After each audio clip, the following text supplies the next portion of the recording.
समस्या जोंना नैबे आवास प्लास जे गभर्नमेन्टनि न' जोंहा बे न'आ समस्या दाबो कमप्लिट जायाखै थिग जायाखै दा बे थिग जायैनि थाखायनो जोङो माने रायजो राजाफ्रा एसे माने गोख्रै जाबा हामगौ लुबैदों आरो दा बिनिखायनो जोङो माने बे निउस लाइभनि गेजेरजों जों बेखौनो खावलायोदि जाहाथे जोङो जायफ्रा न' मोनगिरि जाहाथे गोख्रैनो बे न'फोरखौ माथे लुफुंनानै होयो जों बेखौ लुबैदों। ओमफ्राय जोंनाव बिदिनो गोबां बेबायदि माने रान्दि दुखिफोर दङ गैजारोङिफोर दङ जोङो गावबा गाव फैसा गारनानै जोङो लुनो हाया आरो सरकारा जोंखौ अननानै बे न' गंसेखौ खुनुरुखुम इसोरनि अननायाव जोङो मोनदों नाथाय दिनैसिम बे न'खौ लुफुंनो हायाखै बा लुफुङाखै 2022 सनावनो बे न'आ जोङो मोनदों दा गासैबो माने इन्सटलमेन्ट जे फैसा जि किस्ति बे फैसाया गासिबो हरजोब्बाय बख'जोब्बाय जब कार्डनि गासिबो बख'जोब्बाय दा फैसाया गासिबो थांनाय डिसेम्बर मासाव ख्रिस्टमासनि सिगां बे फैसाखौ लांजोबनाय जादों आरो बे लांजोबनायनि उनाव दिनै 2023 मायथाइनि सेप्तेम्बर मास जोबनो थांगासिनो दङ अब्लाबो बे न' मावनायनिखौ लाहार फाहारखौ जों नुवाखै बिनिखायनो जोङो खावलायदों जोंनि जे सरखार जोंनि जाय न' हरगिरि न' हरग्रा सरखार बे सरखारा जाहाथे गोख्रैनो बे न'खौ जाहाथे गोरिब गुन्द्रानि न'खौ जाहाथे मावफुंना होयो जों बेखौ खावलायदों जों रायजो राजाफ्रा दिनै माने बेखौहाय लुबैनानै जोङो ज' बेबायदि निउस लाइभनि गेजेरजों जों बेखौहाय खावलायनाय थादों आरो ओरैनो बेसेबांसिम नुनानै बेसेबां मा आद्रा जानानै दङ न'आ आद्रा जोंना थिं गैया खिरखि गैया दरजा गैया फ्लर गैया ओमफ्राय बेबायदिनो बाथामफ्रा माने बाथामफ्रा बिदिनो फोनजोब्बाय खेंख्रा खेंख्रि जाजोब्बाय रानखांजोब्बाय दा बे जाला जोंनि नुनायाव मथामथि गोदान नांगौ आरो दा इथायाथ' जाबजोब्बायानो इथाया माखासे न'आ बै टप लिंथारसिम सहैबाय ओरै मुदा दंबाव आरो बे माबा मा होनो किसि बाथाम गैया फ्लर गैया खिरखि गैया बेबायदि जानानै दं आरो बख'नाय फैसाखौ सोरनो हरामोन बख'नाय फैसाखौ जोङो मेम्बारनो हरबाय मेम्बारा बिथाङा जोंनाव फैसा हाबबाय फैसा बख'दो होननानै बिथाङा बख'नो थोनो ओमफ्राय जोङो बख'नानै बिथांनो हरनाय जायो आरो बिथांजों रायज्लायहैदोंना रायज्लायखै नोंसोरो जोङो बिथांजों रायज्लायहैबाय ओमफ्राय बिथाङा बुङो जोङो लुगोन थारिख होयो बिथाङा जोङो जुन मासावबो थांदों बे जुन मासाव बिथाङा बुंदों माने 15 थारिखसिमाव जोङो लुसिगोन स्टार्ट खालामगोन आराम्भ' खालामगोन होनो ओमफ्राय जोङो नेबाय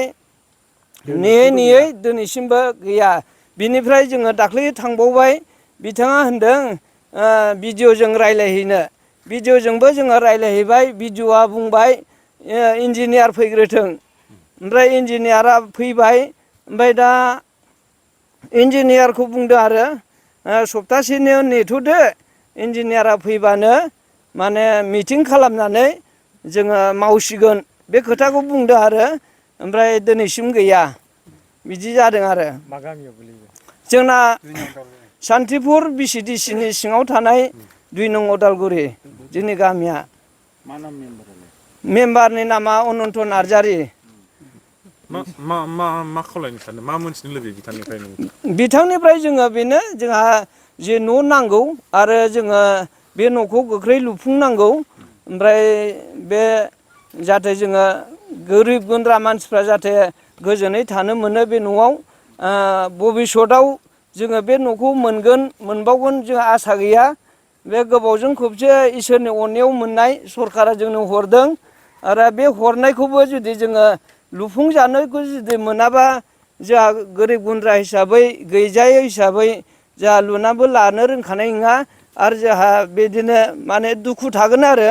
माने न'खौ लुफुंना होआखिसै होननानै ओरैनो बे गामि हिसाबै गंबेसेथो मोनदों जोंना गामि हिसाबै 14था माने न'खौ मोननाय जादों आरो ओमफ्राय सैजुथायाव गासिबो इनकमप्लिट गासिबो इनकमप्लिट दा जोंनि नुनायाव सासेना कमप्लिट जाबाय आरो जानायालाय औ थिं होबाय मानि थाखाय जायाखै होननानै सानो नोंथांमोना बे न'आ मानि थाखाय लुफुंजायाखै दा बे न' लुफुंजायैनि जाहोना जे मेम्बारा खावलाय जे फोरमायनाय मथेबा मेम्बारा बुंदों जाहैबाय इन्जिनियार बिडिअ'नाव फैसा जोंना दंहैयो बेखौ मोनाब्ला जोङो लुवा बे खोथाखौ बिथांमोना बुङो आरो बिथांमोना बुङो जोंनावबो फैसा एसे दङ बे खोथाखौ फोरमायो आरो दा बेखौनो जोङो लुबैदोंमोन जाहैबाय माने गावसिनाव जुदि दङमोनबा मानो लुवाखै दा जाखिनि एसे दङ बेजों लुग्रोयोमोनबा जोङो लासै लासैनो माने जोबलांगोन बिथांमोना लुफुंगोन जों बेखौ फोथायनाय थागौमोन नाथाय दिनैसिम बिथांमोना गंसेबो लुफुङाखै मावाखैनो जि सिगां जा मावदों नैबेखिनियानो आरो बिनि उनाव दिनैसिम जेबो मावनाय जायाखै आरो दा जोङो लुबैदों जोङो गोख्रै जोङो बे न'आ कमप्लिट जानांगौ बयबो गोरिब गुन्द्रा रान्दि दुखि बेफोरो माने सुख सान्ति थानो मोननांगौ उन्दुनो मोननांगौ बे लुबैयो आरो जोङो फंनैसो बुंनो सानबावबाय जोंनि निउस लाइभ बिथांमोननि सिगाङावहाय दा जोंनि गामियानो जाहैबाय 2 नं अदालगुरि ओमफ्राय जोंना जिल्ला चिरां आरो रुनिखाथा थानानि सिङाव थानाय सान्थिफुर BCDC प्राइमारिनि सिङाव थानाय दा जोंनि PMY न'नि सोमोन्दैनो जोङो बुंनो थाखाय दिनैहाय बेवहाय मोनसे ज' जादों दा बे ज' जानायनि गेजेरजोंनो जोङो बुंनो सानो जोंनि बे 2 नं अदालगुरि गामिनि दुखुथिया हावरिया मावरियाफोरनोहाय जेन' सरखारनिफ्रायहाय न' सफैदोंमोन बे सरखारनि न' मोननाया दिनैसिम लुफुंजायाखै बे लुफुंजायैनि थाखायनो जोङो बेवहाय दिनैहाय सावरायनाय जादों दा बे गंसेबो कमप्लिट जायाखै फुल वाल होजोब्बायमोन होनायालाय सोरनाबा बाथाम गंसे गंनै होनानै दोनदों सोरनाबा गंसेबो होआखै दा खोरखि गैया दरजा गैया मोनसेबो गैया दा बिनि थाखायनो जोंनि BTR सरखारनिफ्रायहाय जेन' बेखौहाय नायबिजिरनानै होयो जाहाथे मोजाङै लुफुंनानै होजोबनो थाखाय बेखौहाय माने सरखारनिसिम मिथिहोनाय थाबाय आरोखि जों खावलायहरनाय थाबाय जोंनि BTR सरखार जोंनि CEM सार प्रमद बर'निसिमबो आं खावलायहरनाय थाबाय जाहाथे बेखौ नायबिजिरनानै संदाननानै बे थाखा फैसाखौथ' जोंनिफ्राय जों बख'नानै हरजोबखाबाय बे थाखा फैसाया सोरनि आखायाव दं सोर जादों गोरोन्थिया सोरनाव दं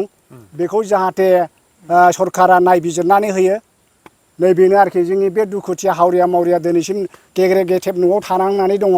बे सेन्ट्रेल सरखारनिफ्राय हरनाय न'खौ दिनै मानो बेबायदि बरबाद खालामनानै होनांगौ गंसेबो न' जाफुङाखै गंसेबो न' थिं देनानै होआखै 2022आवनो लुदोंमोन दिनै 2023आबो जोबबावनोसै नै अब्ला जोङो दिनैहाय दुखुथिया मावरियाफ्रा बे सरखारनि गंसे गंनै न' मोननायखौ जुदि जोङो लुफुंनानै होआब्ला जोंनावहाय दुखु थागोन दा बिनिखायनो जोंनि BTR सरखारनिफ्रायबो आं मिथिहोहरनाय थाबाय एसेनोसै मोनसे बुस्थु जोङो न' लुनायनि गोजौआवहाय बाथामफोरखौ दोननायखौ नुनो मोनबाय बेबायदि गोबाव दोनबाय थायोबा उननि समाव बाहायथावना जागोन नामा बियो अब्ला बे दंफांफ्राथ' माने एसे 2 नम्बरानोमोन एसे नरम आरो दंफाङा गुरै जात ओमफ्राय बेखौहाय माने बेखौहाय माने सोरनिबा न'आव बेखौ लगायनानै दोनबायमोन नाथाय बे दंफाङा माने गुरै जात नालाय बेयो फोननानै थांबाय सान्दुं अखानि गेजेरजों ओमफ्राय दाथ' बेफोर सोलिनाय नंलाखौ आं सानो आरोखि दस्रा बाथाम होफिनाबा बे सोलिला आरो सोरनियावबा माने दिनैसिम गंसेबो बाथाम होआखै ओमफ्राय सोरनावबा होबायमोन होनाया होदोंबाबो बे सोलिनाय नंला आरो बेनो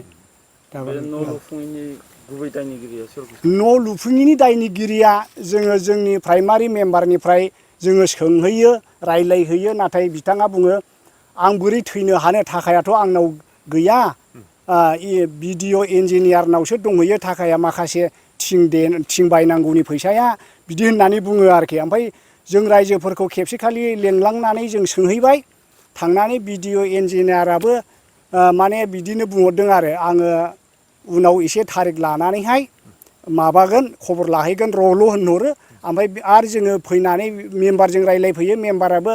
आंनाव गैया फैसाया ओरैहाय BDO इन्जिनियारनावसो दंहैयो होनना बुङो आरोखि दा जोङो मेम्बारनाव थुहैबा हौरै थुहरो बेबो आरो हौरै थांबा ओरै थुहरो ओमफ्राय दा बेबायदिनो दग' मग' गोनो गोथैनो बे न' लुनांगौआ माने उरायलांबाय आरोखि गोदोलांनाय जाहैबाय आरोखि नैबेनो आरोखि आंनि बुंनांगौआ। बङाइगाव मेरिडियान किया मटर श'रुमा नोंथांमोननि थाखाय लानानै फैदों बाम्पार अफार।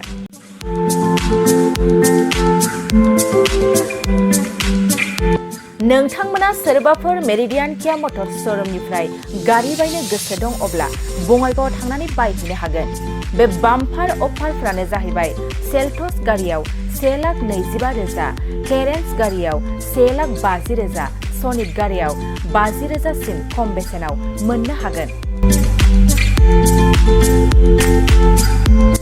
नोंथांमोना गोसो गुदुं अब्ला थाबैनो नैबे जानबुं नङाव सुलाद लाहरनो हागोन। जानबुं अनजिमायानो जाबाय